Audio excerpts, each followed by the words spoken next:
এই 6,000 লোকের যে কোনো একজনের অবৈধ সম্পত্তি দিয়ে বাংলাদেশে কি করা যায় তুমি কল্পনা করতে পারবে না। তুমি বাংলাদেশে সবচেয়ে বড় একটা হাসপাতাল করতে পারো। তুমি এই অবৈধ সম্পদের যে কোনো একজনের অবৈধ সম্পত্তি গুলা তুমি ক্রোক করে তুমি ওই মুহূর্তে সাথে সাথে যতগুলা এই ছাত্র জনতার লোক অসুস্থ ছিল, হাসপাতালে ছিল, চিকিৎসাধীন ছিল, তাদেরকে সিঙ্গাপুরে নিয়ে ট্রিটমেন্ট করায় নিয়ে আসা যায়।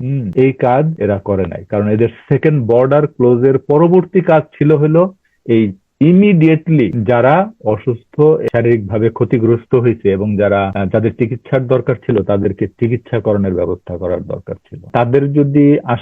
তারা যদি জিনিসটা আবেগ থেকে করত, মানে এই ছাত্র জনতার যারা লিডার তাদের মধ্যে যদি রিয়েলি ট্রু বিপ্লব থাকতো, মানে তারা কিন্তু, আমি তোমাকে বলছি, তারা কিন্তু কেমোফ্ল্যাশ করে, তারা কিন্তু রং বদলায় আগে থেকে। হ্যাঁ, এই জন্য তাদের টার্গেট ছিল ক্ষমতা।